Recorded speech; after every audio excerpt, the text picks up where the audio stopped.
Alhamdulillahi Rabbil Alamin, hamdan katsiran tayyiban mubarakan fi kama yuhibbu Rabbuna wa yarda. Wassalatu wassalamu ala Rasulillah wa ala alihi wa ashabihi wa man tabi'ahum bi ihsan illa yaumiddin. Amma ba'd. Alhamdulillah, subuh menjelang pagi ini kita kembali berkumpul dan bertemu di program kesayangan kita, program Ayub, tanya jawab seputar Islam bersama Gurunda kita, Al-Ustadz Abu Yusuf Ubaidillah Hafizahullah Ta'ala.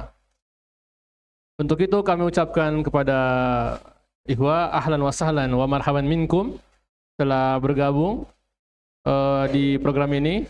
Dan untuk yang di rumah, kami ucapkan selamat bergabung. Tentunya program ini seperti biasa bisa mengajukan pertanyaan melalui online maupun offline. Untuk pendengar di rumah bisa melakukan pertanyaan, bisa memberikan komentar di akun YouTube kami ataupun di Facebook di Al Hikmah Palu, ataupun bisa langsung hubungi saya melalui WhatsApp. Dan untuk teman-teman di sini bisa langsung mengangkat tangan. Nanti panitia akan memberikan mikrofon untuk memberikan pertanyaan kepada Ustadz. Dan insya Allah juga program ini akan berlangsung sampai pada pukul 7 pagi. Jadi untuk ikhwah semua siapkan pertanyaan terbaik antum semua. Baiklah, untuk mempersingkat waktu kepada ikhwah yang ingin bertanya, tafadhol. Ya, silakan Lemi.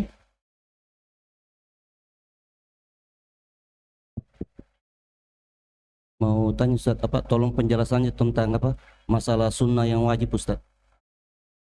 Masalah sunnah yang wajib, maksudnya sunnah yang bila dilakukan tidak dilakukan akan mendapatkan ganjaran. Sunnah yang wajib. Sunnah yang bila tidak dilaksanakan mendapat ganjaran. Kalau sunnah tidak wajib, Pak.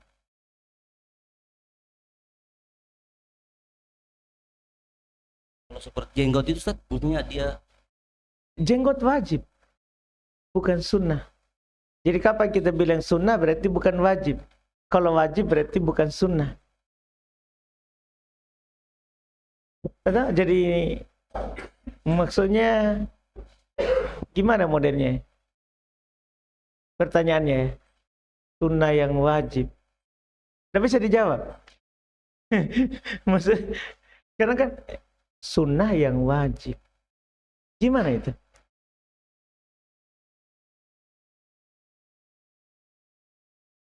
Ya kan sunnah itu kan beda dengan wajib. Kalau sunnah yang wajib apa? Wallah alam, Pak. Saya tidak tahu kalau sunnah yang wajib.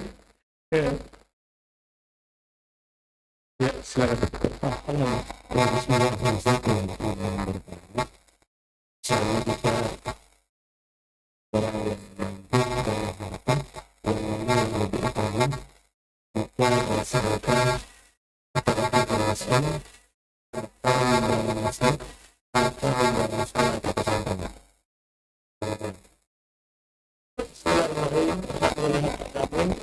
Wassalamualaikum warahmatullahi wabarakatuh. Alihi washabihi wa man tabi'ahum bi ihsan ila yaumiddin, amma ba'd. Pada yang utama membantu yang miskin, fakir miskin, atau membangun masjid atau membangun sekolah atau pesantren. tentunya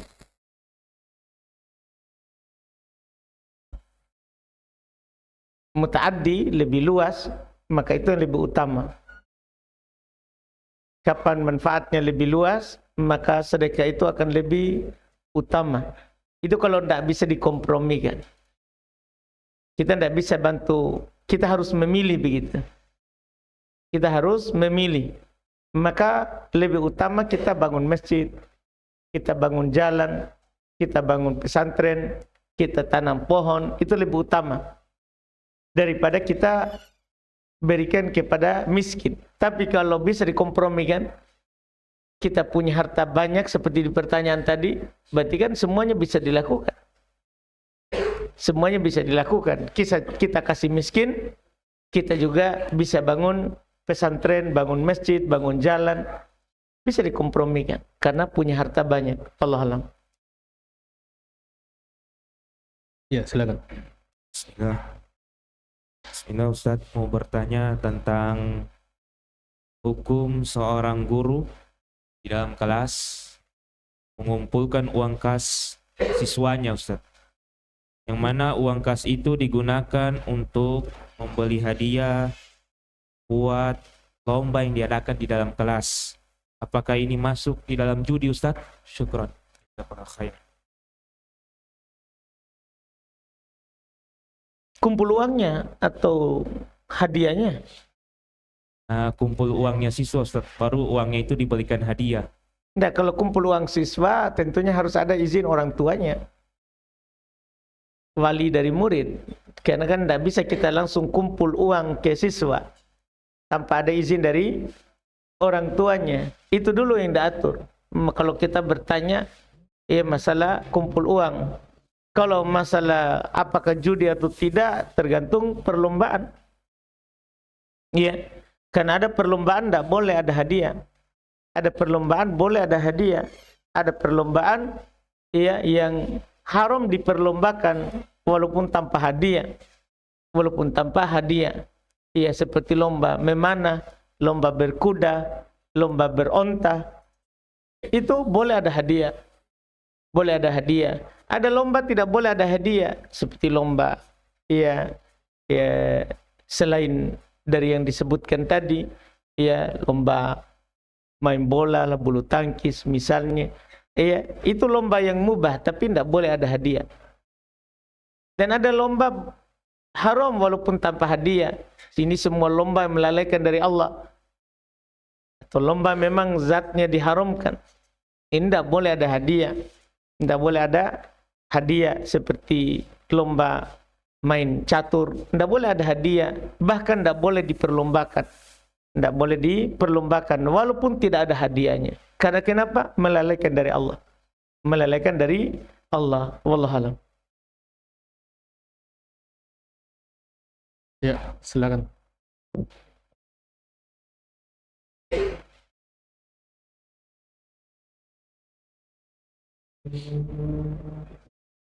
Assalamualaikum warahmatullahi wabarakatuh.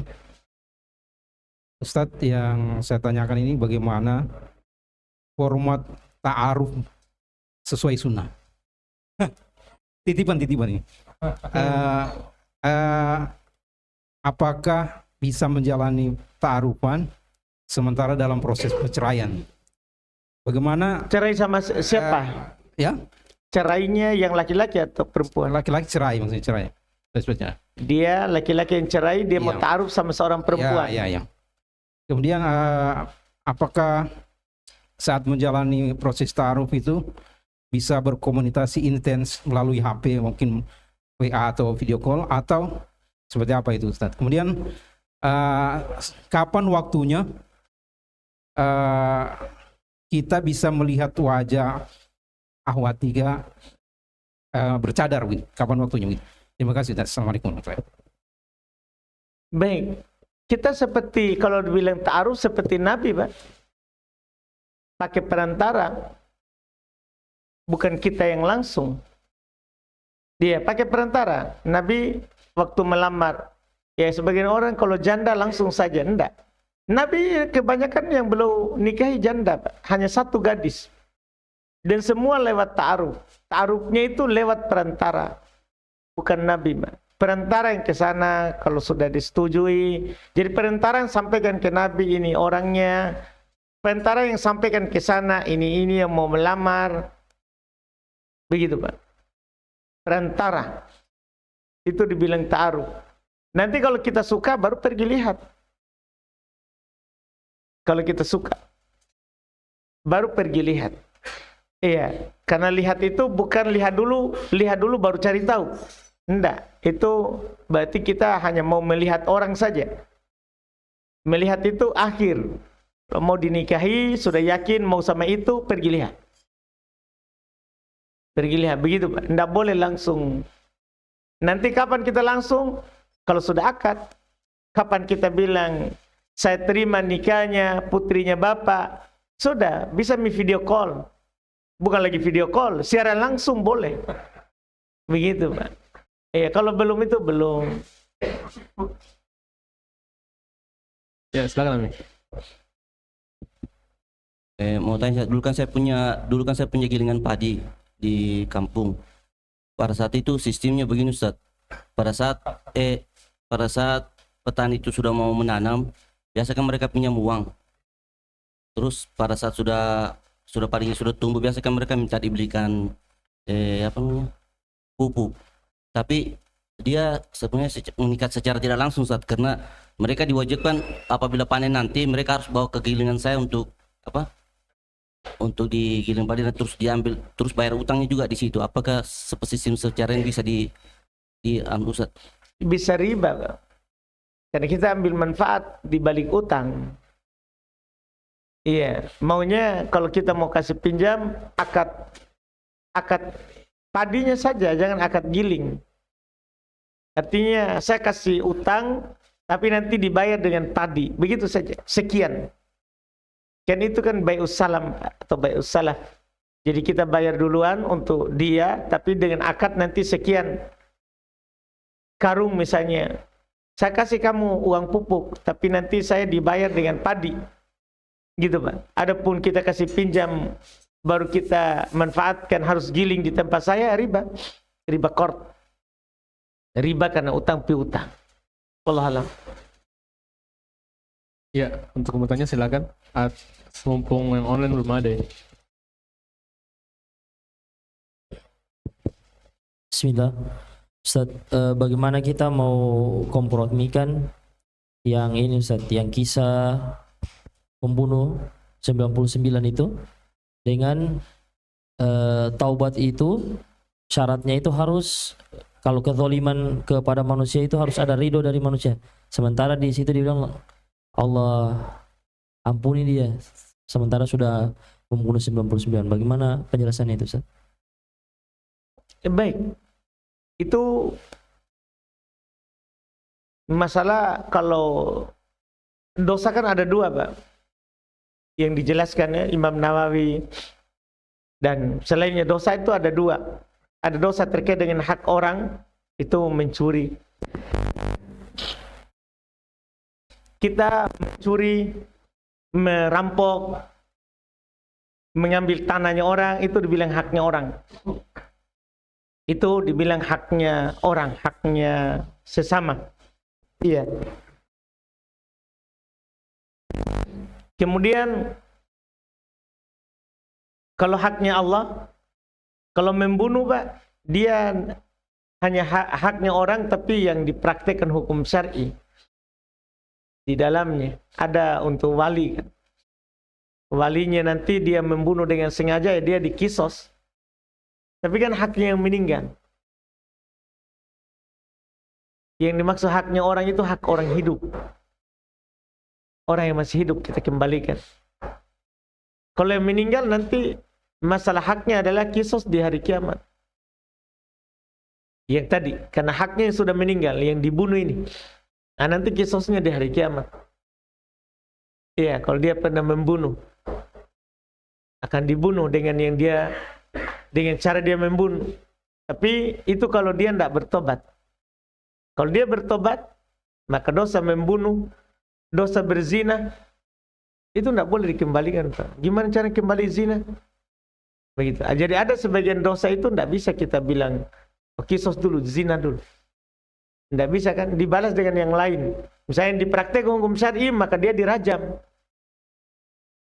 Dirajam. Jadi ada sebagian dosa itu adalah terkait dengan murni dia langgar larangan Allah. Larangan Allah, seperti dilarang membunuh, dilarang berzina. Itu terkait dengan haknya Allah, dia melanggar larangan Allah. Maka dia cukup bertobat seperti hadis tadi. Adapun terkait dengan ada hak manusia yang masih hidup, mencuri, merampok, mengambil tanah, itu dia kembali. Tidak dianggap taubat nasuha kalau dia tidak kembalikan haknya. Itu kompromi yang pertama. Kompromi yang kedua, itu syariat sebelum kita, ada yang mengatakan begitu. Itu syariat sebelum kita. Artinya syariat sebelum kita kalau membunuh bertobat, terima. Kan cerita di Bani Israel. Ada juga yang berpendapat seperti itu. Iya, bukan syariat kita. Kalau syariat kita harus, iya kalau dia membunuh, dia dibunuh. Kalau dia mencuri, dia dirajam. Begitu, Pak.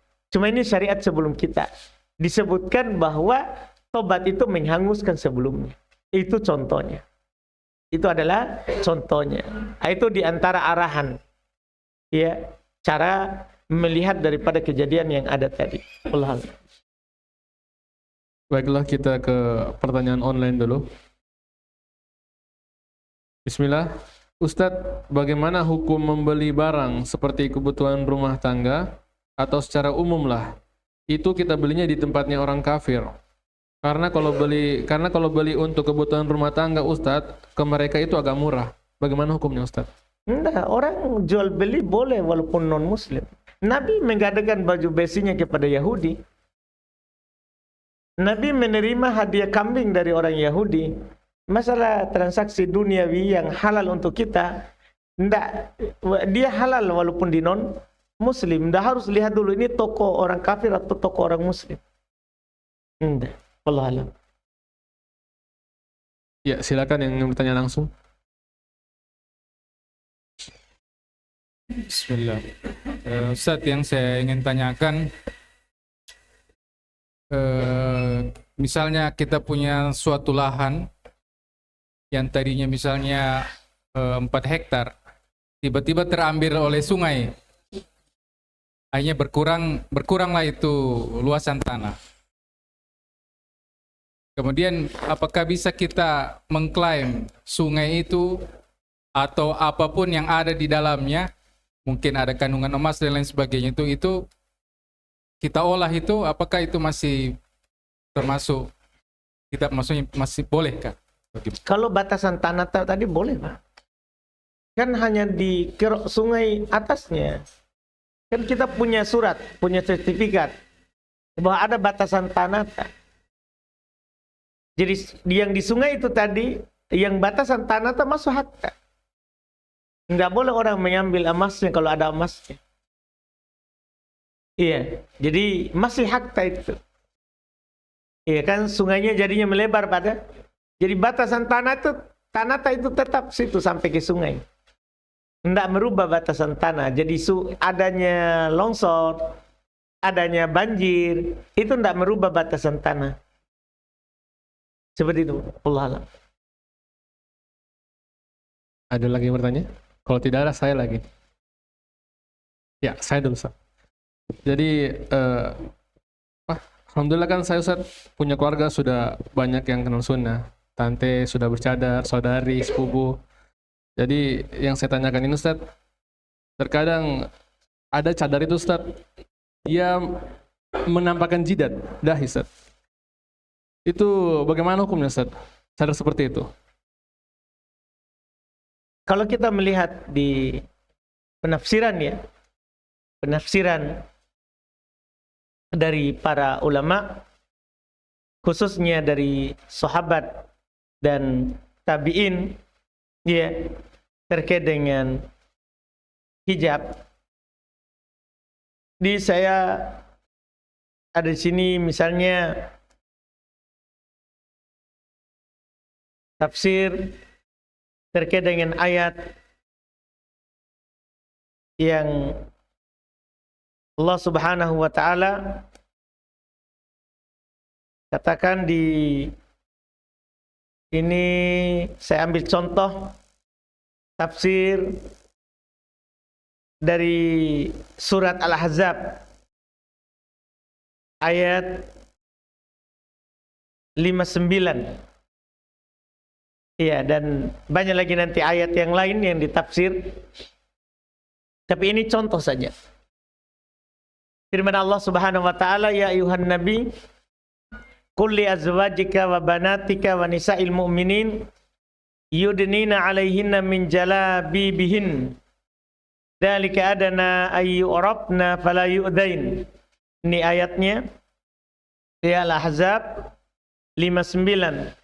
Wahai Nabi, katakan kepada istrimu, anak perempuanmu dan istrinya orang-orang yang beriman, hendaklah mereka mengulurkan jilbab mereka ke seluruh tubuh mereka. Ke seluruh tubuh mereka. Yang demikian itu supaya mereka lebih mudah untuk dikenal dan karena itu mereka tidak diganggu. Iya. Kita lihat tafsir ulama, mulai dari ulama belakangan misalnya Syekh bin Baz. Kata Syekh bin Baz ketika membawakan ayat ini, amarallahu ta'ala jami'an nisa'il mu'minin bi'idna ijalabi bihinna ala mahasinihin minasyu'ur wal wajh wa ghairi dzalik. Allah memerintahkan seluruh mukminin, seluruh perempuan yang beriman untuk mengulurkan jilbab mereka, menutup keindahan dari badan mereka. Dari rambut, wajah, dan selain itu. Rambut, dimaklumi ya. Ya, wajah, ini wajah. Dari tempat tumbuhnya rambut sampai ke dagu, dari telinga sampai ke telinga, itu dibilang wajah. Itu yang diperintahkan, menutup rambut, wajah, dan selain. Ini tafsirnya Ibnu Baz.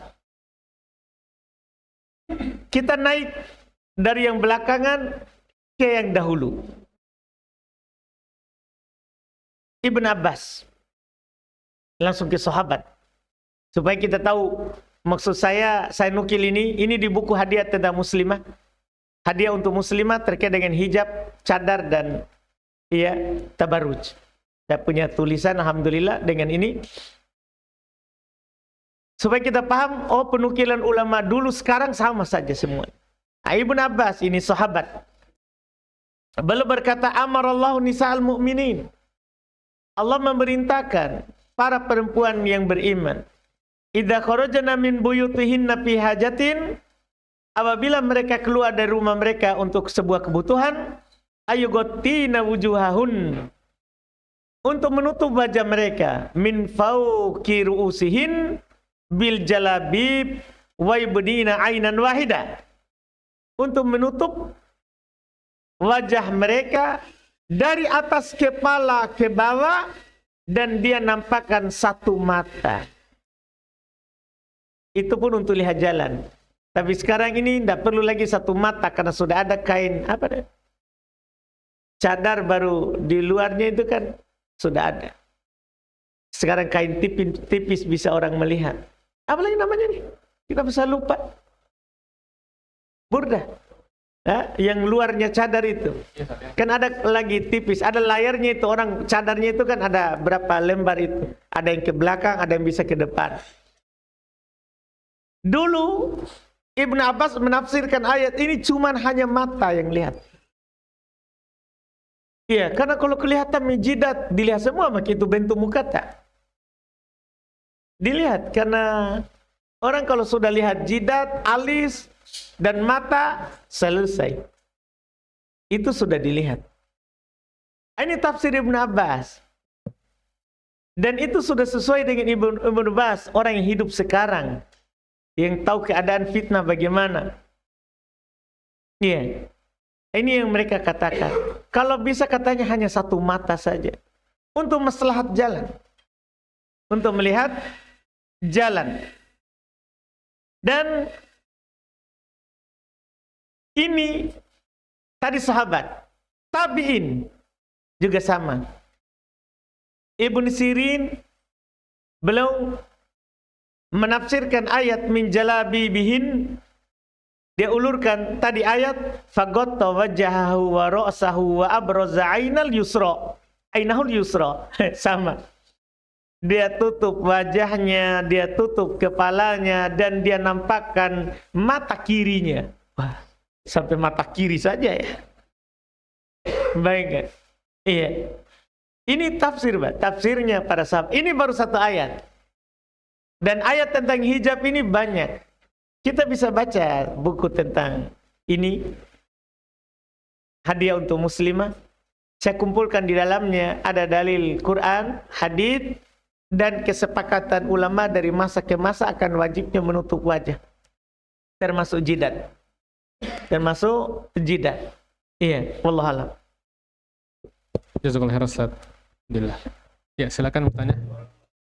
Assalamualaikum warahmatullahi wabarakatuh. Waalaikumsalam warahmatullahi wabarakatuh. Mohon maaf kalau saya mendahului.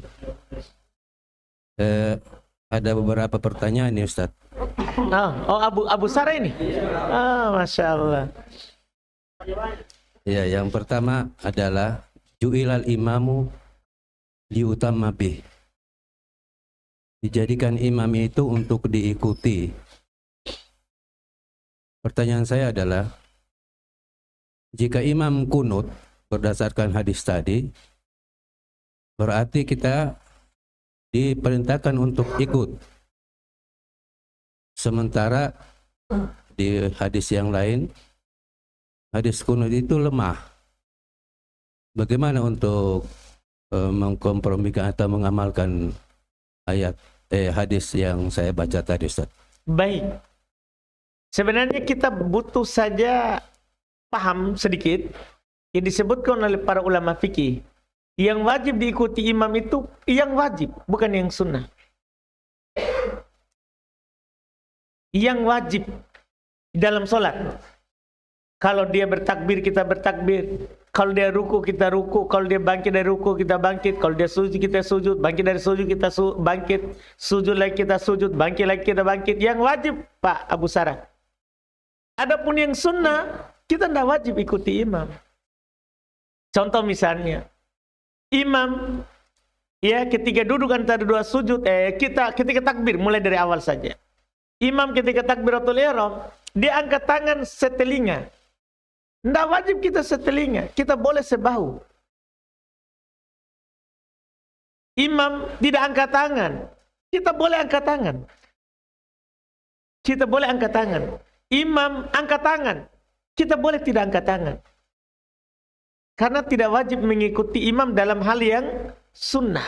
Kita boleh memilih. Imam ya letakkan tangannya di dada. Kita tidak harus meletakkannya di dada.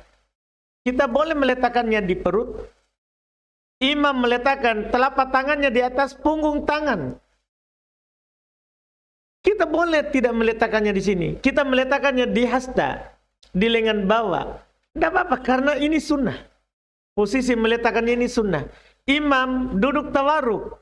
Boleh kita duduk iftirash. Boleh. Kita duduk apa? Iftirash.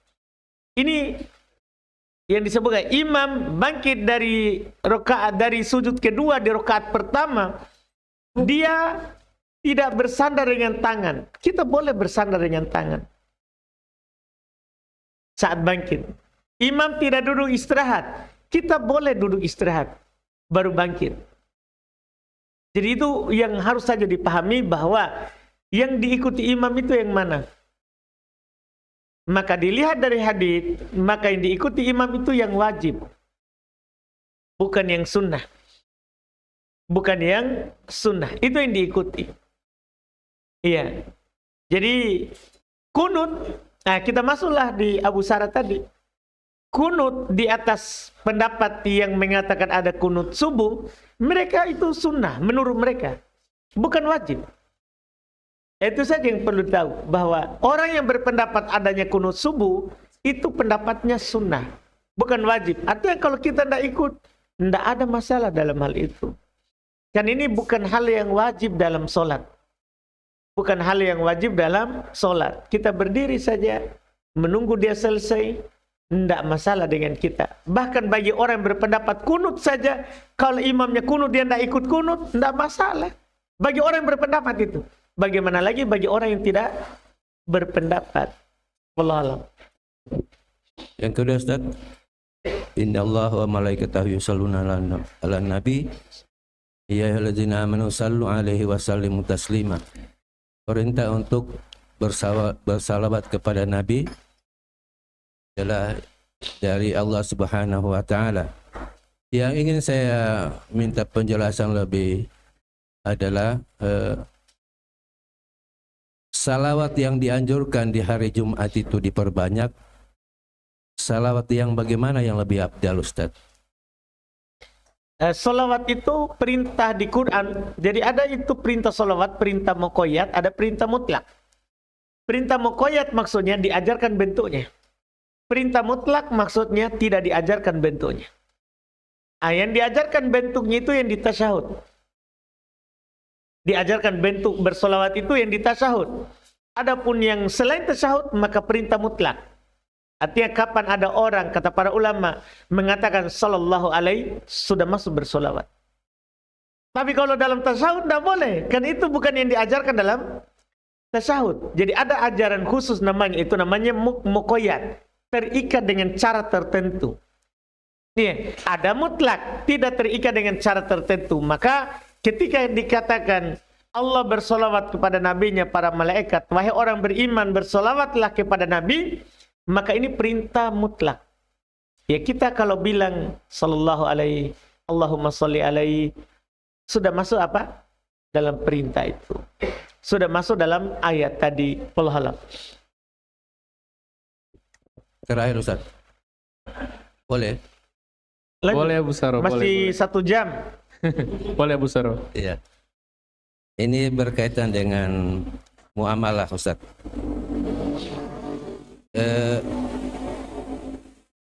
Ya ini tentang saya berkeinginan sekarang ini Ustaz, ingin membeli rumah. Rumah di Palu ini saya lihat pengembang atau properti itu sangat murah ditawarkan. Dengan, Masya Allah. iya murah sekali ya. Saya lihat 500.000 sudah dapat kunci rumah. Maksudnya bukan kuncinya saja. Dengan rumahnya langsung dikasih. Artinya kita sudah bisa tempati itu rumah. 500.000. Jadi sangat murah. Jadi saya juga tergiur itu Ustaz. Artinya ingin memiliki rumah di Palu ya. Karena kalau di Parigi ada. Untuk siapa Pak di Palu? Untuk saya Ustaz. Wah, bahaya, mulai terancam ibu di rumah ini. Jadi yang ingin saya tanyakan Ustaz, apa boleh kita, karena ada penjelasan begini Ustaz, sebelum saya bertanya, ada penjelasan uang dengan uang pengembalian lebih itu riba. Tapi kalau uang dengan barang tidak riba. Misalnya kita membeli mobil atau membeli rumah, itu pembelian itu walaupun berapa tidak menjadi riba. Jadi bagaimana ini Ustaz? Saya ingin membeli rumah itu tapi dengan kredit, tapi kredit lebatnya kebanyakan ini sekarang perbankan ya. Lewat perbankan untuk melunasi atau mencicil sampai 20 tahun atau 15 tahun. Mohon penjelasan Ustaz. Tergantung akad yang kita tanda tangani, Bu Sarah. Masalah tambahan harga tidak masalah. Kan memang beda beli cash sama beli kredit, cicil. Memang beda harga. Cuman kita butuh baca surat tanda tangannya Abu Sarah itu saja. Iya, gimana surat yang kita tanda tangan? Apakah ada unsur pelanggarannya secara syar'i atau tidak ada? Itu saja. Iya, unsur pelanggaran itu yang dibaca. Bukan hukum jual beli cicil yang kita tanya. Karena jual beli cicil hukumnya boleh. Yang tidak membolehkan itu adalah syarat yang dipersyaratkan dalam jual beli cicil itu. Karena al-muslim ala syurutihim, muslim di atas syarat. Illa syartan ahalla haraman atau harrama halalan. Kecuali syarat yang menghalalkan yang haram atau mengharamkan yang halal. Itu saja. Jadi kalau ada unsur yang menghalalkan yang haram atau mengharamkan yang halal, maka tidak boleh hal tersebut. Jadi jual beli cicil itu Abu Sarah bukan karena jual beli cicilnya, tapi karena syarat yang ada dalam jual beli cicil itu yang menjadikannya dia haram. Jadi butuh dibaca itu akad. Kan nanti ada kita tanda tangan itu lembaran akadnya. Lembaran akadnya. Kita baca. Wallahualam. Bismillah. Terkait dengan tadi Ustaz, apa? Jilbab tadi. Hijab tadi. Cadar. Iya. Batasan-batasan tentang tabarrujnya jilbab itu sendiri Ustaz. Karena kan sekarang itu banyak semacam apa rendah dan seterusnya. Jadi batasannya itu karena orang yang rata-rata yang berjilbab itu justru kita semakin ini melihatnya. Ustaz. Nah, jadi batasannya ini Ustaz, batasannya. Syukran jazakallah. Iya. Berapa umur, Pak? Iya. Itu jadi kan sebenarnya kenapa sebenarnya kita ini berjenggot suka penasaran sama yang bercadar begitu. Iya. Jawabannya karena ruh. Ruh memang ruh tak ini suka yang sejenis dengan dia. Iya. Kapan kita berjenggot pasti yang pakai celana pendek kita buang muka. Kenapa? Ruh tidak suka itu karena ruh kita bukan itu kesukaannya sekarang. Iya. Ruh itu adalah tentara yang berkumpul seperti burung yang berkumpul dengan sejenisnya. Makanya kalau dia lihat yang bercadar, susah itu memalingkan muka. Karena ruh sudah ke sana. Ruh sudah ketemu. Begitu, Pak. Makanya kita diperintahkan untuk menundukkan pandangan dan dimaafkan pandangan pertama. Kan pasti Bapak melihat. Itu gimana mau tidak mau itu. Iya. Dimaafkan pandangan pertama. Makanya saat Nabi boncengan dengan Ibnu Abbas, waktu ada perempuan berasal dari Yaman bertanya kepada Nabi SAW, Ibnu Abbas enggak, dia lihat terus. Maka Nabi memutar wajahnya. Kan anak muda, padahal namanya anak muda. Ibnu Abbas anak muda. Waktu itu. Jadi dia lihat terus. Nabi palingkan wajahnya. Iya. Maka Nabi kasih tahu yang dimaafkan itu yang pertama. Kalau sudah begitu, enggak. Jadi jangankan Bapak. Ibnu Abbas, Pak. Nah, sahabat. Gimana Pak Nem? Iya. Tinggal berwudu Baik, jangan tahu itu bermudahan. Iya, itu namanya bermudahan. Iya, iya kan? Nanti istri tak kurang cantik jadinya itu Pak Zulkifli. Iya. Bahaya kita itu. Tinggal berwudu dia bilang. Baik. Dikasih ilmu tadi malam ya. Langsung deh, bagus juga ini dia mau praktek. Berarti pandang dengan mata, nanti wudhu saja. Bahaya Pak Zulkifli ini. Iya. Nggak boleh juga begitu. Nanti bahaya masalahnya. Ada kisah dulu. Kisah orang terdahulu.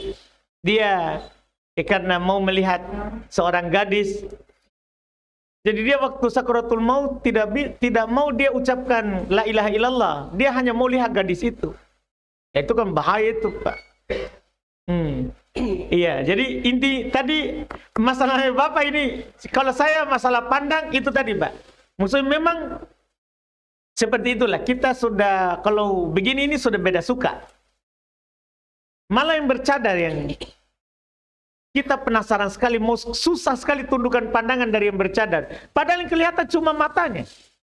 Tapi lebih susah tundukkan pandangan terhadap yang bercadar daripada itu yang jalan di jalan. Yang pakai celana satu tali. Celana satu tali. Gimana caranya itu? Aneh-aneh. Saya baru dengar lagi di Palu ini, Pak. Ada celana satu tali, Pak. Di jalan ya.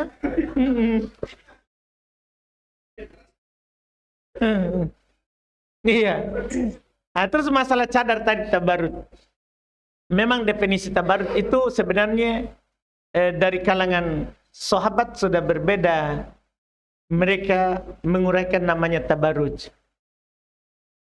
Ada yang menjelaskan tabarruj itu bukan di pakaian, tapi di perbuatan, gerakannya. Dia berjalan, berlenggak-lenggok. Itu sudah tabarruj, walaupun pakaiannya syar'i. Jadi dia bukan hanya bercerita tentang pakaian, tapi caranya berjalan, Karena memang kan di Quran cuma dikatakan wala tabarrujna tabarrujal jahiliyatil ula. Jangan mereka bertabarruj seperti tabarruj orang dulu. Orang dulu gimana maksudnya? Mereka keluar berjalan di hadapan laki-laki untuk menggodanya begitu.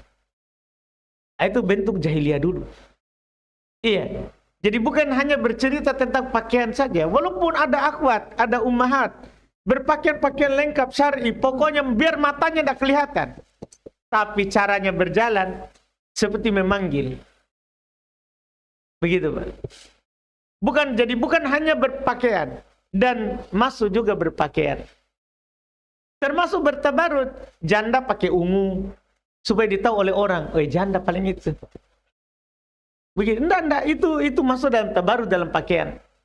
Terus masalah hiasan, renda itu kembali ke uruf, Pak.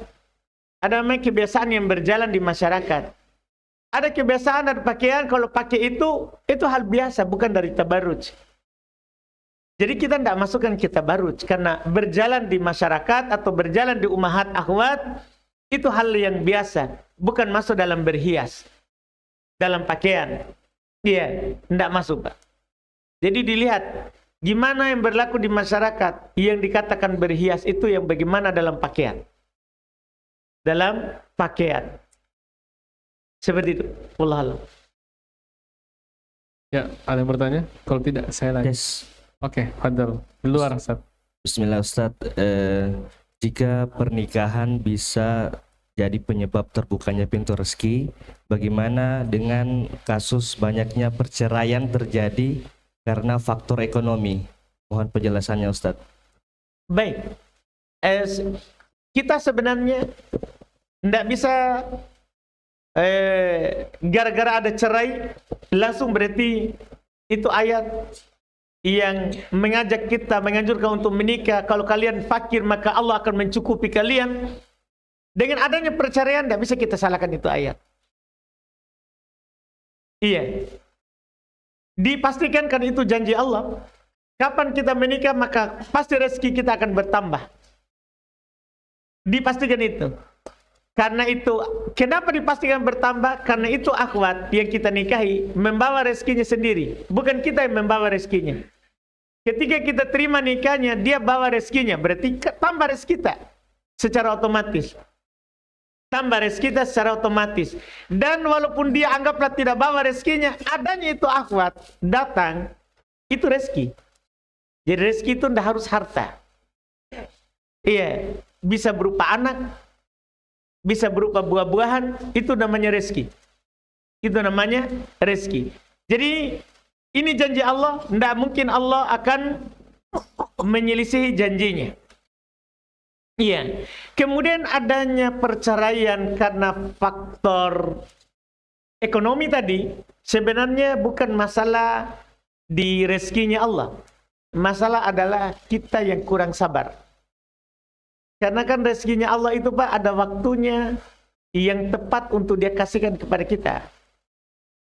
Bukan sesuai dengan keinginan kita. Karena kalau sesuai dengan keinginan kita bahaya. Kata Allah, "Lau basatallahu rizqa li ibadihi labagaw."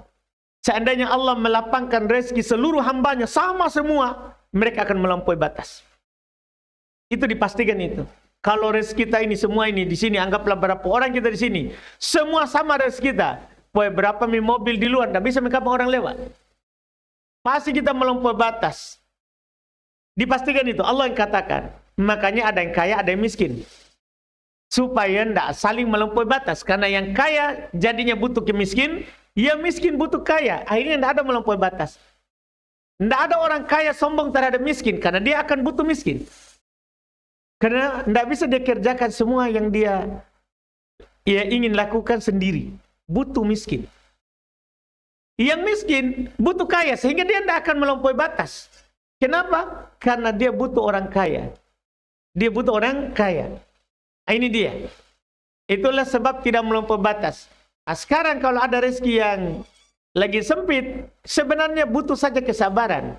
Kita sebenarnya tidak boleh cerai karena itu rezeki. Tidak boleh.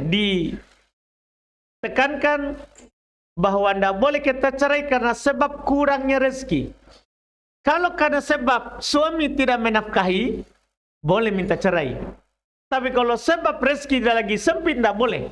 Makanya dikatakan oleh Allah Subhanahu wa taala dalam Quran, "Wa man qudira 'alaihi rizquhu falyunfiq mimma atahu Allah. La yukallifullahu nafsan illa ma ataha." Perhatikan ini ayat. Siapa yang disempitkan rezekinya. Berarti kadang kita menikah, rezeki kita sempit. Tidak lapar. Dan siapa, kata Allah, siapa yang disempitkan rezekinya, maka hendaklah dia berinfak sesuai dengan apa yang Allah berikan. Allah tidak membebani seorang suami kecuali apa yang diberikan oleh Allah kepadanya. Jadi apa yang kita dapat, kasih istri tak. Kalau kita tidak dapat apa-apa, kasih tahu juga istri tak. Iya, kasih tahu juga istri tak. Karena adanya kita itu rezeki juga bagi dia. Syukur misalnya ada ini rezeki kita ini. Itu suami, rezekinya itu perempuan. Kita kira bukan. Di sana ada orang mau menikah tidak punya. Iya, mau tahun dipeluk-peluk, cuma bantal guling. Kan begitu. Rezeki itu bisa peluk yang bernyawa. Itu dibilang. Pokoknya berikan apa yang Allah berikan. Allah tidak membebani seorang kecuali apa yang Allah berikan kepadanya. Ini kalau ada orang cerai dengan itu masalah kesabaran. Dia tidak sabar dengan kehidupan. Iya, kalau suami sudah berusaha, kemudian tidak dapat kecuali itu, maka itu saja dinikmati.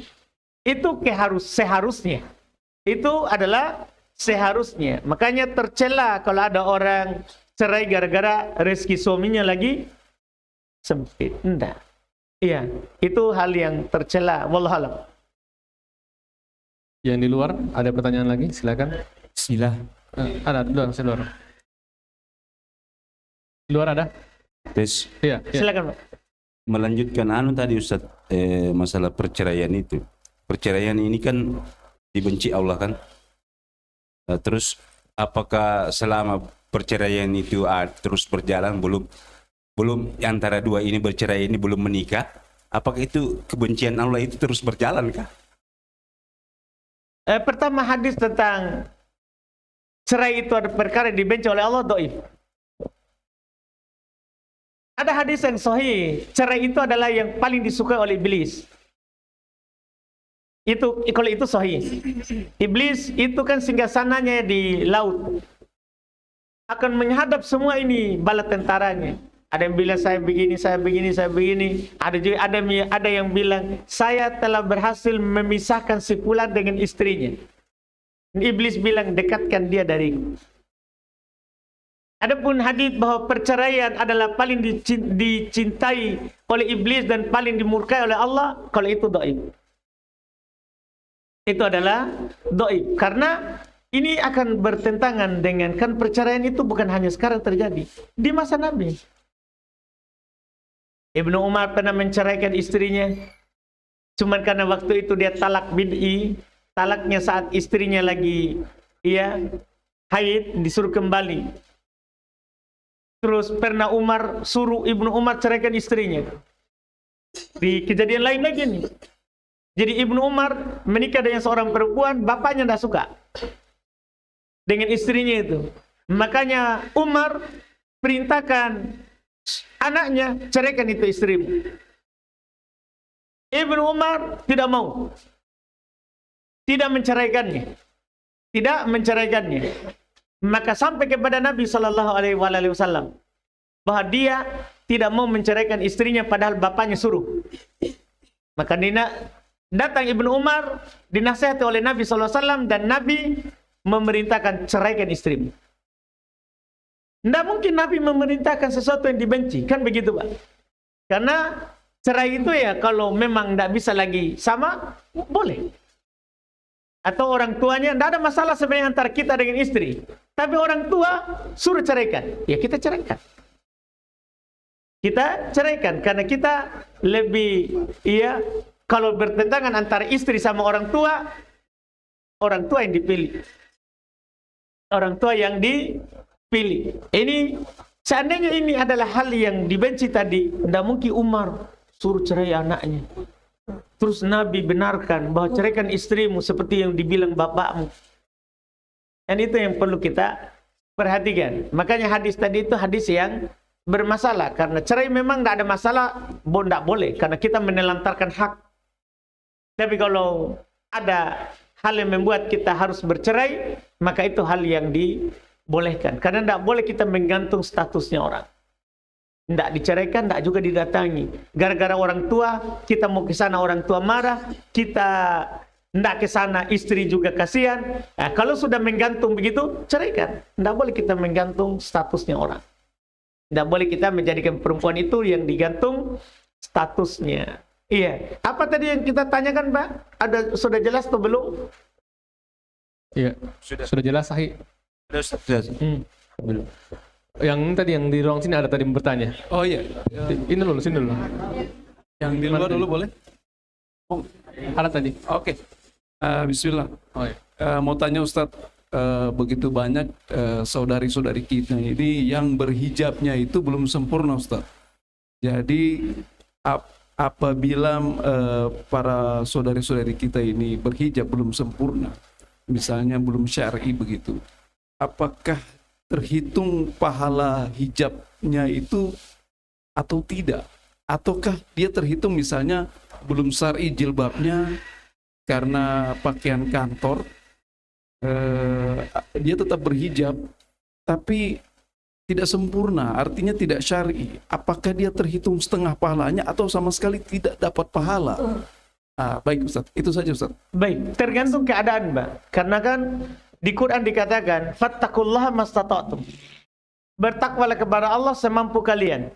Juga Nabi SAW bersabda, idza amartukum bi amrin fa'tu minhu mastata'tum. Jika saya perintahkan kalian terhadap sebuah perintah, lakukan semampunya. Nanti kalau memang itu yang dia mampu, tidak masalah. Dia tetap dapat pahala penuh. Kalau itu yang dia mampu, dia sudah usahakan sebenarnya. Dia mau yang sempurna. Bahkan saat misalnya tidak berkantor, sempurna. Cuma kalau berkantor ada aturan. Sama dengan orang misalnya, dia lagi di kepolisian atau di TNI misalnya. Dia kenal ngaji. Oh, diceramailah dibilang adanya anjuran berjenggot. Tapi di pekerjaan ini tidak boleh berjenggot. Di mana pekerjaan ini mubah dan dia dapatkan sebelumnya. Dia dapatkan sebelumnya dan sulit dia keluar. Tidak ada masalah. Itu namanya dia lakukan semampunya. Semampunya. Iya. Dan kalau dia bisa cari posisi yang tetap bisa berjenggot, dia cari. Tidak apa-apa dia ubah, walaupun tidak jadi pejabat misalnya. Pokoknya intinya adalah, tidak bisa kita katakan dia tidak dapat pahala. Yang penting sudah semampunya. Iya, bahkan dia bisa dapat pahala penuh sesuai dengan niatnya. Sesuai dengan niatnya. Iya, itu wallahu alam kalau masalah itu. Itu untuk semua masalah perintah seperti itu kaidahnya. Kalau kita sudah lakukan semampunya, kemudian kita masih kurang dalam hal tersebut, tidak bisa kita katakan tidak dapat pahala. Tetap dapat pahala atas niatnya pertama, dan tetap dapat pahala, itu kan sudah satu. Dan dapat pahala dua kan dia sudah lakukan, cuma tidak bisa sempurna disebabkan karena keadaan. Wallahu a'lam. Ya, silakan. Bismillah Ustaz. Mau melanjutkan pertanyaan yang tadi Ustaz. Tentang uang kas siswa itu Ustaz. Seandainya kalau orang tuanya izinkan Ustaz untuk dikumpul uangnya mereka baru diberikan hadiah uang kas mereka itu, perlombanya boleh. Perlombanya itu Ustaz di dalam kelas seperti untuk siapa siswa yang paling baik dalam sebulan akan diberikan hadiah. Itu lombanya Ustaz. Itu lomba yang mubah, tapi tidak boleh ada hadiah. Sekalipun diizinkan orang tuanya ada. Iya, tidak boleh. Nah. Iya, tidak dibolehkan itu. Karena perlombaan yang begitu kalau dikumpul uang dari siswa, apalagi ya, ulama masih berselisih perlombaan mubah kalau dari pihak ketiga. Hadiahnya dari pihak ketiga, Pak, bukan dari siswa. Iya, kalau perlombaan yang diizinkan, boleh walaupun dari yang bertanding. Berkuda, boleh kita bilang, ayo kita lomba kuda sampai sana. Berdua taruhan. Dibolehkan. Karena dibolehkan dalam syar'i. Adapun lomba selain itu, lomba yang mubah diperlombakan, tidak boleh dari pihak itu. Semua bilang tidak boleh. Cuma dari pihak ketiga boleh atau tidak. Itu yang diperselisihkan. Ada yang mengatakan dari sponsor. Nah, ada yang mengatakan boleh perlombaan mubah kalau hadiahnya dari sponsor. Itu pihak ketiga. Dan ada juga mengatakan tidak boleh, jangan. Itu nanti akan mengantarkan kepada perjudian. Nanti terbiasa dia pakai hadiah. Terbiasa dia pakai hadiah. Iya, kalau masalah siswa tadi itu, kalau kita lihat ada siswa yang baik prestasinya, sekolah kasih sebagai bentuk penyemangat untuk yang lain, bukan dikumpul dari siswa. Wallahualam. Ya. Ada lagi? Ya. Bismillah. Terkait dengan hukum hudud, Ustaz. Hukum hudud. Misalkan seorang mencuri. Dalam hukum Islam ketika seorang mencuri maka hukumannya itu potong tangan. Kalau misalkan seandainya orang ini bertobat, Ustaz, apakah gugur ikopnya ini, Ustaz? Gugur hukumnya? Iya, Ustaz. Tergantung dalam hukum Islam sudah naik ke hakim atau belum. Begitu. Kalau perkaranya sudah naik ke hakim, tidak gugur. Tetap jalankan potong tangan walaupun dia bertobat. Kalau belum naik ke hakim, dia bertobat dan mengembalikan barang orang, belum naik ke pengadilan, maka gugur. Gugur haknya orang dan tentunya diterima tobat. Kalau misalkan membunuh, Ustaz? Membunuh, sama juga. Cuman dia dimaafkan oleh wali yang dibunuh dan denda. Dia bayar dia 100 onta. Jadi kita kira membunuh itu ringan. Iya, dianya 100 onta. Iya.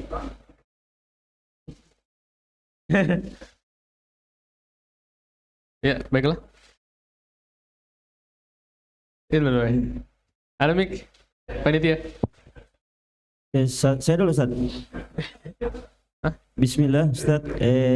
Di kebiasaan di masyarakat di kampung waktu saya pulang itu biasa mengambil, waktu saya pulang musim asam. Asam itu tumbuh liar di lahan orang. Jadi masyarakat itu biasa ambil asamnya terus dijual belikan. Dan yang punya lahan itu tidak ada marah. Apakah kebiasaan begitu diperbolehkan dalam Islam atau tidak? Demikian. Pertama, yang tumbuh liar di dalam perbatasan orang, punyanya orang itu. Itu dulu. Jadi walaupun dikatakan, wah ini tumbuh liar ini, bisa tumbuh di mana saja. Enggak. Kapan sudah ada pagar, itu sudah punya orang. Kecuali belum ada pagar. Maksudnya belum dimiliki oleh orang ini. Maka itu kita pakaikan kaidah man sabaqa ila mubahin fa huwa ahaqqu bih. Siapa yang duluan ke perkara yang mubah, dia yang berhak. Artinya siapa saja yang mengambil hak dia. Kalau itu tidak berpemilik. Tapi kalau berpemilik walaupun tumbuh liar, Pak, itu dianggap punyanya yang punya kebun. Punyanya yang punya kebun. Sama dengan orang, dia patok tanah, ternyata dalam tanah itu ada emas. Punya dia. Punya yang punya. Itu dia. Sekarang setelah kita tahu bahwa ini asam tumbuh di kebun tadi orang, di dalam tanahnya orang, punyanya itu orang. Itu asalnya. Itu asalnya. Kemudian kalau kita mau mengambilnya harus izinnya. Nah, izinnya ini ada dua bentuk. Ada izin urfi, ada izin secara uruf, secara kebiasaan. Begitu. Kalau kebiasaan seperti yang Abu Hanif bilang tadi, itu asam kalau berbuah di kebunnya orang, bebas siapa saja yang mau mengambilnya karena tumbuh liar, asalnya bukan dia yang tanam, bukan dia yang rawat. Cuman kebetulan dalam kebunnya dia. Kebiasaannya orang, boleh siapa saja yang mengambilnya, halal. Karena urf muhakkamah. Kebiasaan itu bisa jadi hakim dalam menghalalkan atau mengharamkan sesuatu itu. Iya, jadi hakimnya itu. Jadi boleh diambil kalau kebiasaannya begitu. Tapi kalau kebiasaannya tidak begitu, tidak boleh. Kembali ke urf. Wallahu a'lam. Bismillah Ustaz. Mumpung dekat.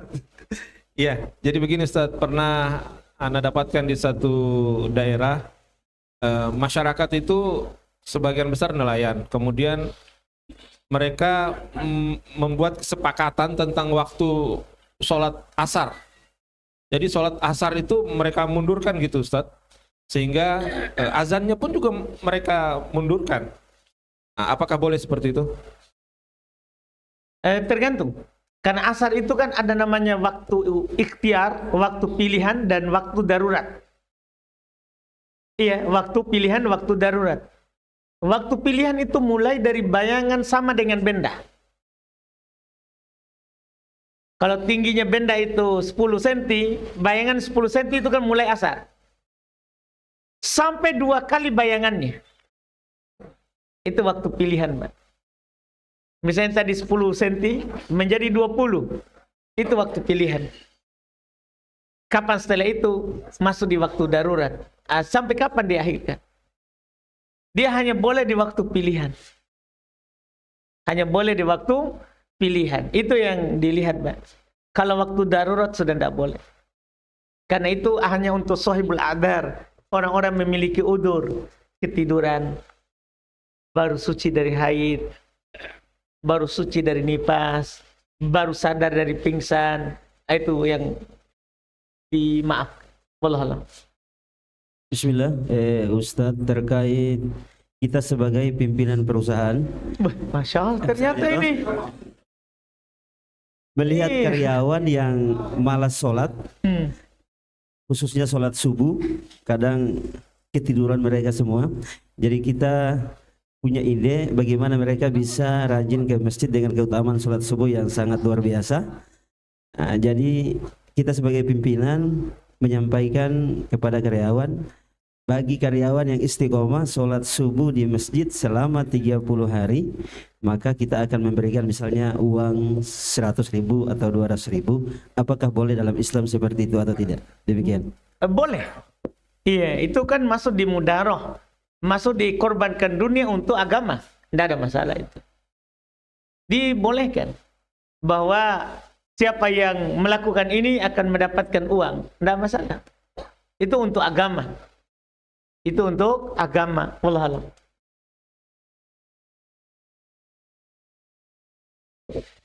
Kita kasih ke yang belum bertanya dulu. Yang belum bertanya sudah. Tes. Di luar ada satu. Itu tunggu, itu dulu. Ya, silakan. Bismillah, izin nasihatnya Ustadz. Terkait seorang pengajar, misalkan dosen Ustadz, ada mahasiswanya tidak masuk pelajaran karena izin terkait dengan ibadah Ustadz, artinya dia non-Islam Ustadz. Jadi bagaimana sikap kita Ustadz? Apakah memberikan izin terkait dengan permasalahannya peribadahannya dia Ustadz? Apakah berserikat dengannya itu Ustadz atau bagaimana?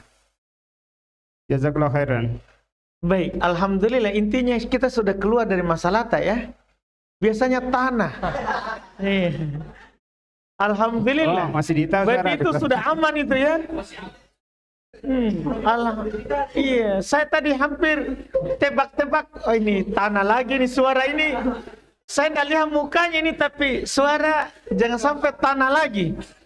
Ternyata alhamdulillah sudah keluar belum ya? Keluar Ustaz, keluar. Sudah alhamdulillah. Nah, sekarang masalah yang tadi itu ya, enggak masuk itu karena yang penting kita kan sudah mengajaknya untuk Islam misalnya, kita sudah menasehatinya, kemudian tetap izin dalam masalah itu namanya hak orang sekolah Pak, bukan hak keagamaan. Nanti dia akan mencela agama kita, bahkan akan mencela kita. Ini dosenku kalau sesama muslim akhirnya dia mencela muslim. Nah kalau itu tidak masalah, tidak masuk dalam ta'awun. Tidak masuk dalam ta'awun, karena tidak boleh kita membuat sesuatu yang tidak dalam aturan dunia yang tidak adil. Tidak adil antara kita dengan ini dalam aturan dunia. Dalam aturan dunia. Karena nanti membuat orang mencela kita. Ini dosen itu jelek sekali. Iya. itu akhirnya dia cela jenggot, dia cela pakaian, itu tidak boleh. Pokoknya kalau mengarah, jangan ke masalah itu ya, mencela sembahan mereka tidak boleh kalau mereka akan mencela sembahan kita. Ya, itu di Quran dicontohkan memang paling besar begitu. Iya, makanya di dalam syariat kita ini ada namanya, ya, kita menutup celah orang mencela kita atau orang mencela sembahan kita. Iya, ada di Quran ya. Di surah apa itu? Iya.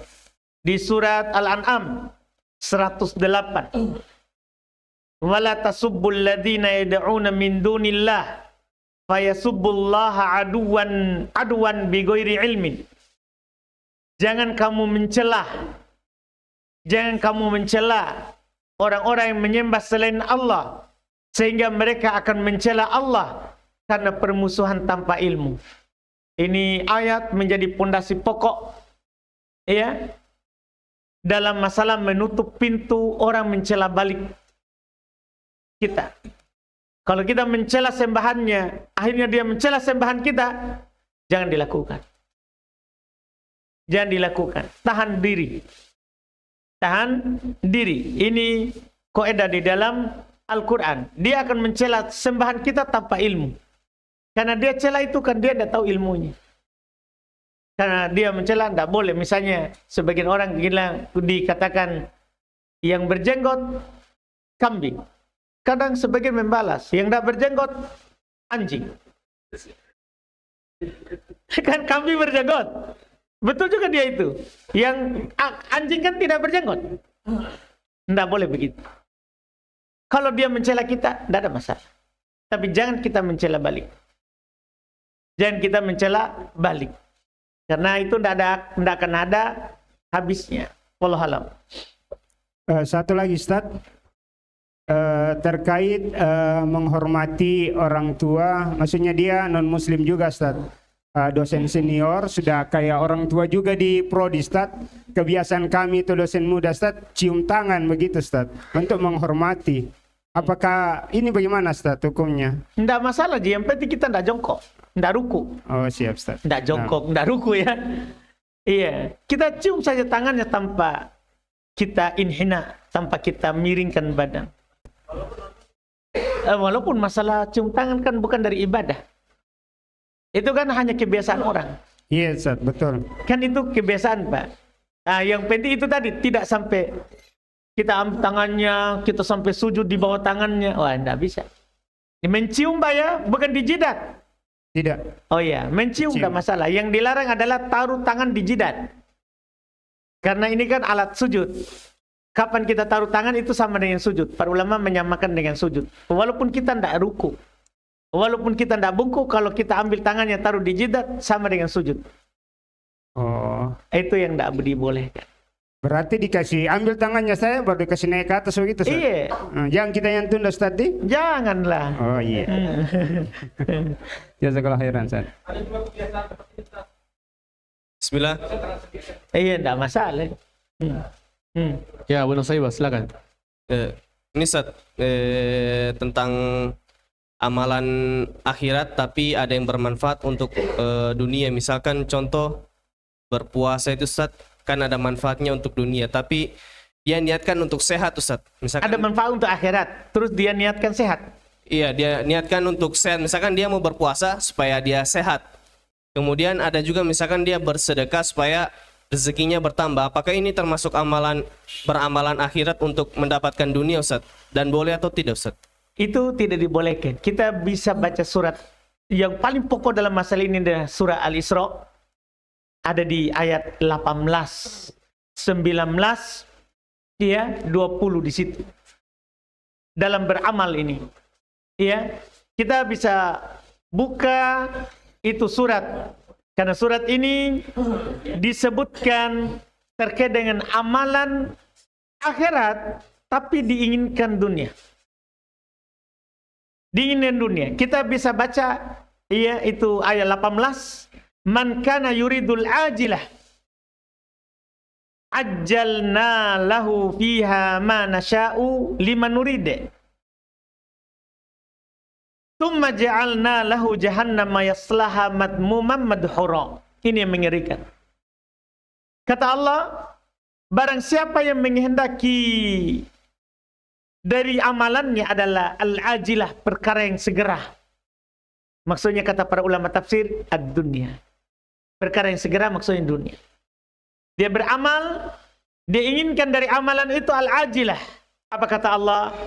Ajjalna lahu fiha ma nasya. Kami segerakan untuknya. Apa yang dia niatkan itu? Kepada siapa yang kami kehendaki. Jadi kalau dia mau bersegera, ya kadang tadi dia puasa untuk diet misalnya, dia dapat. Dia dapat.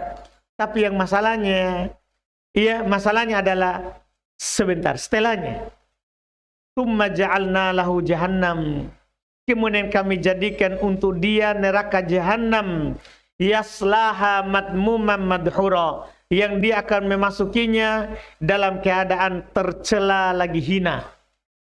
Ini kan percuma Pak, dapat dunia tapi di akhirat dapat neraka. Ini ayat bahayanya beramal niat dunia. Beramal saja, bersedekah saja. Kalau Allah kan sudah janji, kapan kita bersedekah, pasti kita akan dikasih kaya. Kapan kita bersedekah, pasti kita akan diganti dengan lebih baik. Janji Allah, tidak perlu kita niatkan. Karena janji Allah pasti akan ditunaikan. Makanya, ya Umar bin Khattab radhiyallahu taala anhu belum berkata, saya tidak peduli pada pengabulannya dalam masalah doa. Ini contoh saja. Yang paling penting adalah saya diberi ilham untuk doa. Karena kalau saya diberi ilham untuk doa berarti pasti dikabulkan. Karena Allah sudah janji, kalau saya berdoa pasti dikabulkan. Demikian pula yang lain. Iya, jangan terlalu peduli terhadap balasan dunianya. Karena itu dijanjikan oleh Allah. Yang penting beramal ikhlas. Dunia akan datang. Kapan kita beramal untuk dunia, ini yang kita dapatkan. Dapat dunia, tapi akhirat tidak dapat. Wallahualam. Dan Syekh Muhammad bin Abdul Wahab memasukkan dalam kitab Tauhid masalah ini. Kini ini masuk dalam syirkul iradah. Syirik dalam keinginan. Syirik itu tidak harus menyembah berhala baru dikatakan syirik. Tidak. Keinginan dunia itu belum masukkan dalam syirik. Dalam beramal. Keinginan dunia dalam beramal itu masuk dalam syirik. Masuk amalan yang tidak ikhlas. Lihat Nabi ketika menyebutkan innamal amalu binniyat. Amalan itu tergantung niat. Contohnya kan hijrah. Di antaranya yang belum contohkan ada orang yang hijrah karena perempuan yang dia nikahi. Sebenarnya dia tidak berjenggot. Tapi karena orang yang dia mau suka itu sudah berjilbab, mulai juga berjenggot. Dia sebenarnya pakaiannya tidak, sebenarnya dia isbal. Tapi dia cari tahu, wah itu dia suka yang tidak isbal. Langsung dia potong celananya semua. Setelah menikah, selesai kembali lagi. Yang penting sudah dapat. Ini orang seperti ini, kata Nabi SAW, fa hijratuhu ila ma hajara ilai. Hijrahnya kepada niatnya, hanya dapat perempuan. Hanya dapat perempuan. Jadi tidak dapat apa-apa. Wallahualam. Ya, ada yang bertanya belum? Belum bertanya? Silakan. Oh ya, Abu Ira, boleh. Iya. Tentang status hadis yang kalau saya tidak salah Ustaz, kebaikan itu ada pada 3 tempat. Pada rumah, tempat tinggal, kendaraan, dan juga pasangan atau istri kita. Kebahagiaan mungkin. Iya, kebahagiaan. Baik. Iya. Syukran. Iya, 3 ya. Di hadis Nabi dibilang Pak arbaun supaya yang lengkap. Ya, ada yang lengkapnya itu di hadis Nabi SAW, arbaun minas sa'adah. Ada 4 perkara ya termasuk dari kebahagiaan. Ya, dari hal yang masuk dalam nilai kebahagiaan seorang hamba yang disegerakan oleh Allah di dunia sebelum di akhirat. Sebelum di akhirat. Itu ya dari Nabi Shallallahu Alaihi Wasallam ya menjelaskan hal itu. Beliau katakan ya di antaranya adalah 3 yang kita sebutkan tadi. 3 yang kita sebutkan tadi, yaitu kata Nabi ya al baitul wasi' wal mar'atus solehah wal markabul hani wal jarus soleh. Ada 4 dari kebahagiaan. Kita punya rumah yang lapang, kita punya istri yang solehah, kita punya kendaraan yang bagus, ya, dan kita punya tetangga yang soleh. Kalau 4 ini kita punya, maka kita adalah orang yang paling berbahagia dalam kehidupan dunia ini. Rumah luas lapang untuk kita. Ya. Lapangnya bukan luas. Rumah yang lapang, karena rumah lapang itu tidak harus luas. Tapi kalau luas juga ya tambah lapang. Ya. Cuman kadang orang punya rumah luas tapi tidak lapang. Tidak lapang. Jadi diperhatikan dia rumah yang lapang bagi pemiliknya. Iya.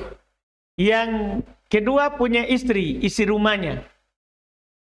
Karena biar rumah lapang, kalau istri kita pulang tidak ada senyum, sempit. Pasti kita lebih suka warkop daripada rumah. Kan tidak bisa. Jadi isinya juga solehah. Taat kepada Allah, taat kepada suami. Kalau kamu memerintahnya, dia akan langsung lakukan. Iya, itu istri yang soleh atau istri yang soleha. Atau di dalam hadits Nabi, kamu melihatnya kamu senang. Kamu melihatnya kamu senang. Yang ketiga terkait dengan kendaraan. Ini yang di luar rumah. Kita punya kendaraan yang hani. Hani itu kata Nabi SAW, tidak ketinggalan kalau lagi jalan rombongan. Itu dibilang kendaraan yang hani. Iya, yang nyaman. Kalau lagi jalan rombongan, tidak ketinggalan. Kalau sudah ketinggalan jalan rombongan, ini sudah, iya, tidak hani lagi. Iya, suka mogok ya. Kalau itu membuat beruban itu.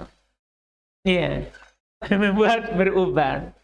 Iya, ini yang ketiga. Yang keempat, ini jadi 2 di dalam sebenarnya, Pak. 2 dalam, 2 luar. Iya, pendukung yang lain adalah tetangga.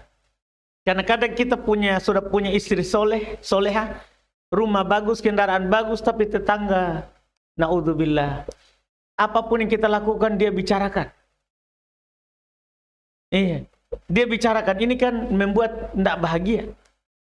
Iya, jadi makanya kalau kita dapat 4 ini bahagia. Kita adalah bahagia yang disegerakan. Wallahualam. Ya, silakan Pak. Sudah, Ustaz, Anda ingin bertanya terkait penyakit ain, Ustaz. Dengan penyakit ain. Oh, siapa yang bertanya? Oh, Masya Allah, karena ini depan kasih mic di mulut, jadi saya kira. Baik. Ya, silakan lanjut Pak. Lanjut Pak. Lanjut Ustaz. Banyak kejadian di Palu ini ya. Ya, lanjut Ustaz. Terkait penyakit ain Ustaz. Yang Anda ketahui untuk pengobatannya itu ada 3 Ustaz ya. Ketika kita tahu orangnya itu yang memberi apa yang kita kena penyakit ainnya itu, kita ambil air yang dia mandi. Yang pertama itu Ustaz. Yang kedua itu kita berwudu dari air yang dia pakai wudu. Yang ketiga dengan ruqyah syar'i.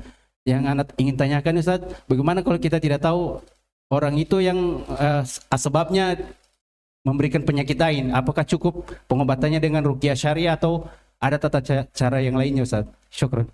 Baik, kalau kita tahu tempatnya, cuma tidak tahu orangnya, maka boleh kita di pintu menyiapkan air dan semua yang keluar cuci tangan di situ, baru dimandikan.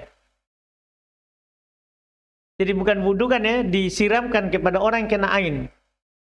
Jadi kalau kita tahu tempatnya, oh ini kenanya di masjid ini misalnya, maka nanti semua orang yang keluar cuci tangan situ.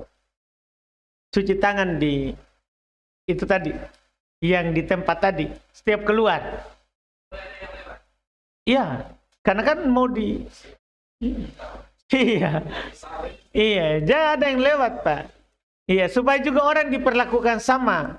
Kan kalau kita ada yang lewat kan nanti kita bilang, "Woi, curiga lagi. Jangan-jangan dia itu kan persangkaan jelek lagi yang muncul." Makanya kalau orang yang diminta itu cuci saja tangannya. Karena kadang ain itu kan kadang orang tidak sadar dia lakukan. Iya, pandangan yang hasad. Ain itu kan ketika kita pandang kita ingin hilang itu nikmat. Kadang kan itu kita tidak sadar melakukan itu. Setelah itu baru kita astagfirullah salah kali. Tapi kan terlanjur dipandang. Terlanjur menginginkan itu hilang. Maka semua yang keluar tadi cuci tangan dan dimandikan airnya. Itu cara. Kalau tidak bisa, tidak tahu di mana kena, itu kita tempuh ya ruqyah syariah. Itu juga termasuk pengobatan dari ain. Ruqyah itu termasuk pengobatan dari ain. Karena Nabi bilang la ruqyah, tidak ada ruqa, baca Quran atau bacakan hadis terkait dengan doa ruqyah kecuali pada ain dan humma, pada penyakit karena mata atau panas, demam. Wallahu a'lam. Ya, bismillah. Ustadz, yang saya ingin tanyakan ini, kita ini kan biasa dihadapi dengan dua pilihan, terutama kita para lelaki ini. Baik, Masya Allah. Dalam hal kerjaan, Ustadz. Oh iya, karena saya langsung ke situ kalau laki-laki. Ya, karena kita kadang dihadapkan dengan dua pilihan. Pertama, biasa kita mencari nafkah yang dimana pendapatannya itu tidak begitu banyak. Tapi dengan itu terkadang ibadah kita, sholat jamaah kita, sholat gabliyah dan lain sebagainya itu kita dapat dari situ. Kemudian biasa kita dengan keadaan seperti itu kita dihadapi dengan pilihan yang kedua, ditawari pekerjaan atau misalnya kita berkebun atau mungkin ke mancing dan lain sebagainya. Ada perkara-perkara seperti begitu yang dimana mungkin kita mendapatkan keduniaan lebih, tapi yang kita pertaruhkan justru amalan-amalan itu yang tadinya kita bisa kerjakan hilang, terutama juga masalah sholat berjamaah dan lain sebagainya. Bagaimana kira-kira, Ustaz? Kalau diperhadapkan kita ini ya dengan dua pilihan, maka Nabi SAW kalau diperhadapkan dengan dua pilihan, beliau pilih yang terbaik untuk akhirat. Kalau Nabi, bahkan kalau beliau sudah bersumpah, kemudian beliau dihadapkan dengan yang lebih baik, beliau batalkan sumpahnya, beliau bayar kafarah sumpah dan lakukan yang terbaik. Itu kalau Nabi, Pak. Nah, kita juga harus seperti itu, karena itu yang dicontohkan. Walaupun misalnya dia ini ada, misalnya ada, dia lakukan, dia pilih hal yang kedua tadi itu dalam rangka karena memang dia punya tanggungan, misalnya dia punya utang dan lain sebagainya yang harus dia kejar buat lunasi itu, gimana? Kalau itu beda masalah. Itu kan ada kewajiban untuk membayar utang. Dia lakukan, kan itu lebih baik. Dan karena itu yang wajib, Pak. Berarti ada pilihannya wajib sama pilihan yang sunnah. Kita harus pilih yang wajib daripada yang sunnah. Tapi untuk saat itu, kalau hilang kewajiban, tak kembali lagi ke asal. Jangan sampai terus. Dan tidak ada yang utangnya, masih pilih lagi itu. Masih pilih lagi yang itu. Nah, itu yang masalah nanti, Pak. Intinya kita asalnya yang tadi. Kalau ada di pilihan, ini ada yang ini ada yang lebih baik. Yang lebih baik, Pak, untuk agama. Karena sebenarnya dunia itu akan datang, cuma ini butuh keyakinan tinggi. Sebenarnya kalau kita pilih Allah, dunia akan datang. Sebenarnya, cuma kadang kita akan diuji dulu. Ini saya sudah lakukan, tidak datang-datang, usah bilang akan datang. Kadang begitu, Pak. Karena kadang itu mudah bicara. Saya sebagai ustadz selalu bilang, mudah sekali saya bilang begitu. Kadang sebagian orang bahkan dia bilang sama saya begitu. Ada orang bicara di belakang, dia enak ngomong begitu. Saya pernah dikasih begitu. Dia enak ngomong begitu, karena dia itu, iya, mudah. Dia mau apa mudah. Ikhwah semua langsung begitu. Kan maksudnya kenyataan orang ya kan nggak tahu juga ikhwah. Kadang saya ke sebuah daerah, sebuah tempat atau sebuah acara. Ini yang bikin masalah. Kita kadang sesama ustadz misalnya. Itu ikhwah kan kadang datang karena saya dikenal, langsung ustadz mau makan apa dibawakan. Sampai ada teman saya ustadz bilang, enaknya antum deh. Tinggal duduk orang langsung bawakan. Sementara dia harus pergi ambil. Iya, itu kadang kalau kita ngomong kadang jadinya enak. Kita kalau ngomong, Mbak. Tapi kadang sebagai orang, kamu enak ngomong karena kamu hidupmu begitu. Kadang, makanya saya kadang bilang mudah memang bicara. Tapi kalau orang yang menghadapinya itu memang susah. Orang itu menghadapinya itu yang masalah. Itu yang masalah. Tapi apakah Ustadz salah? Tidak salah sebenarnya. Kan Ustadz cuma memberikan targhib dan tarhib. Ustadz itu kan memang tugasnya memberikan orang semangat untuk melakukan kebaikan. Dan memberikan rasa takut terhadap yang dia lakukan berupa kesalahan. Itu kan memang tugasnya Ustadz. Masalah nanti prakteknya kan jangan salahkan Ustadz. Sebenarnya tidak boleh kita salahkan Ustadz. Ini kan ujian kita masing-masing. Ini adalah ujian kita masing-masing. Sama dengan Nabi SAW. Belum menganjurkan perang untuk membantu peperangan. Ya, waktu perang Tabuk begitu, Pak. Karena perang Tabuk itu perang saat masa paceklik. Lagi susah orang semua. Sampai ada sahabat datang kepada Nabi, ya Rasulullah, saya tidak punya apa-apa ini. Ada enggak yang membuat saya bisa ke sana? Dia bilang, untuk sekarang saya tidak punya apa-apa. Oh, dia hanya pulang menangis. Hanya pulang sambil menangis karena tidak bisa melakukan itu. Tapi Nabi kan tugasnya memberikan apa?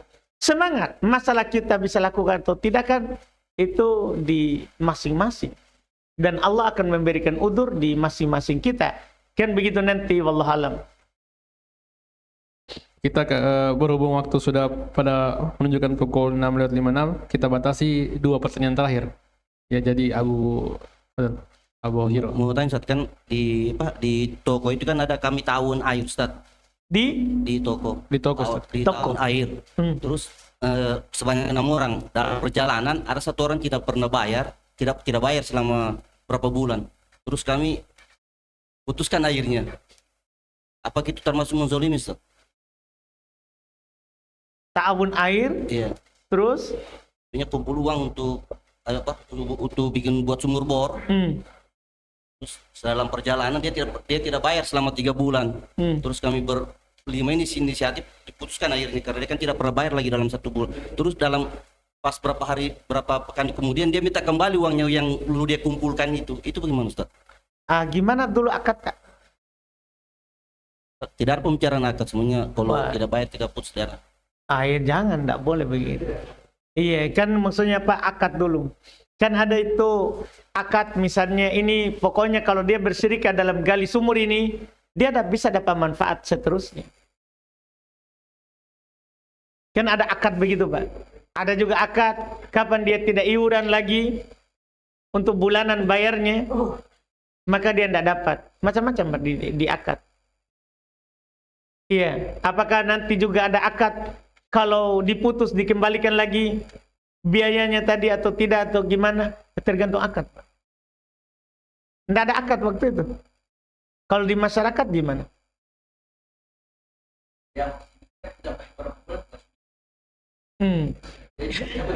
Iya. Iya. Sistem PDAM kita ya. Iya. Nah, dibicarakan dulu baik-baik, Pak. Jangan sampai gara-gara air nanti kita. Dah? Makanya jangan langsung diputus. Kan PDAM juga kan ada peringatan, Pak.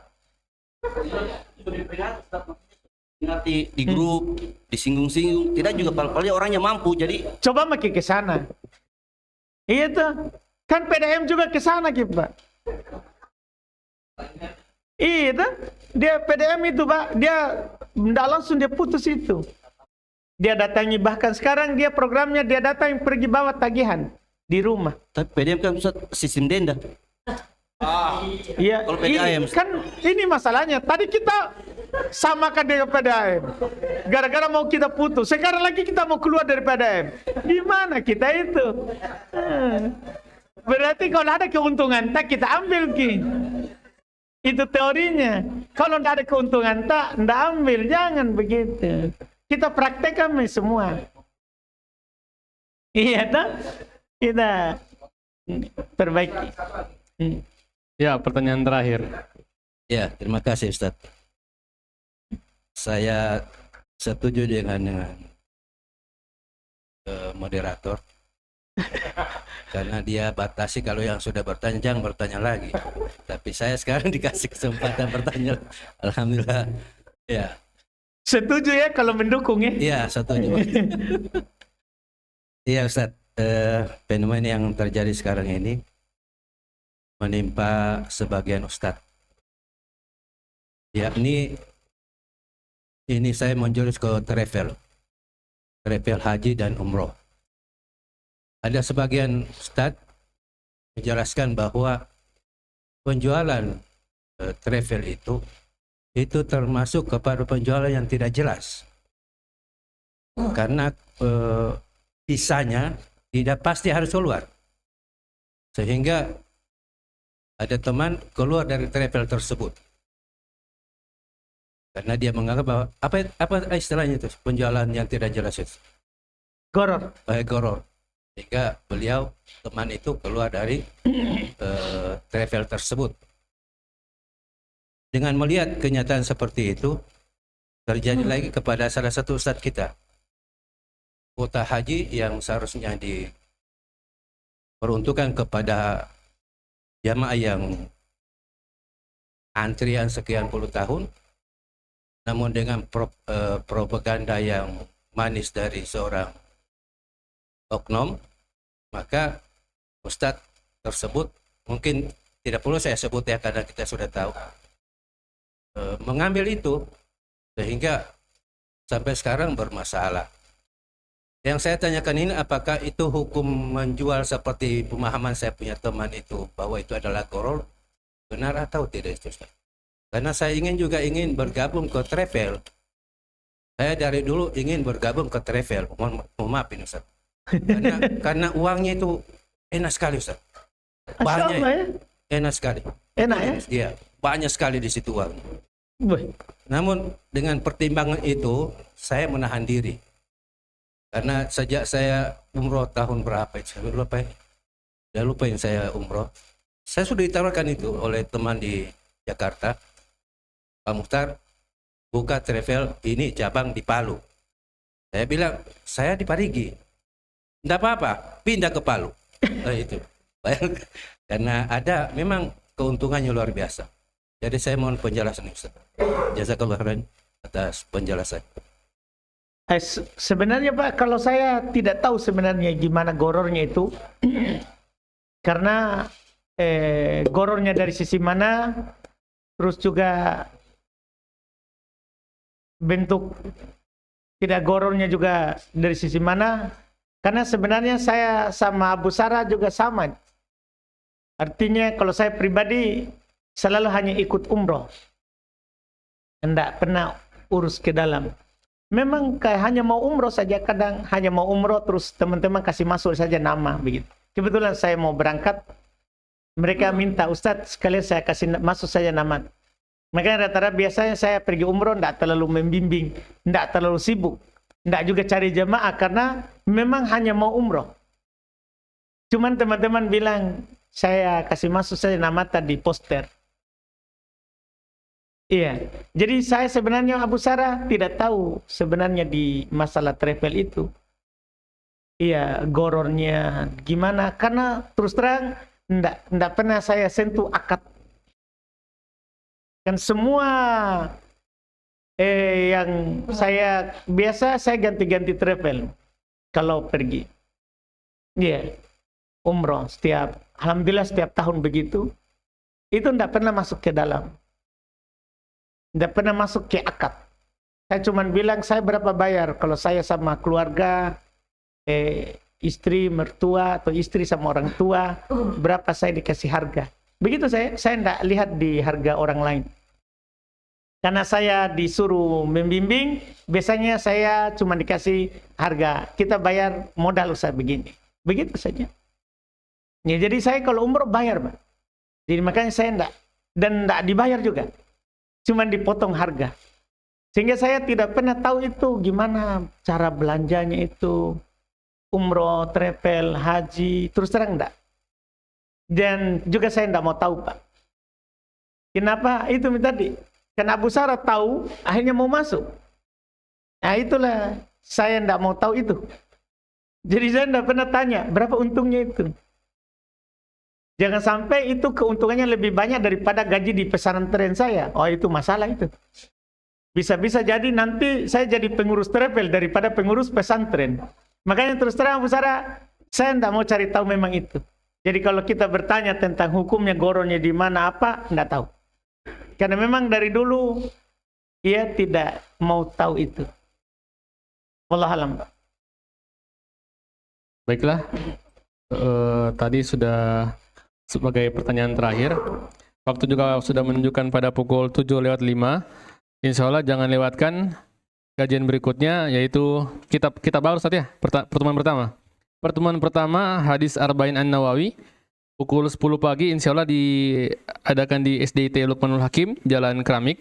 Untuk ikhwah yang masih penasaran bertanya bisa bertanya kembali secara personal kepada Ustadz. Dan dengan ini kita tutup program Ayub, tanya jawab seputar Islam. Insya Allah kita berjumpa lagi di bulan depan. Kita tutup dengan doa kafaratul majelis. Subhanakallahumma wa bihamdik, asyhadu an la ilaha illa anta, astaghfiruka wa atubu ilaik. Wassalamualaikum warahmatullahi wabarakatuh.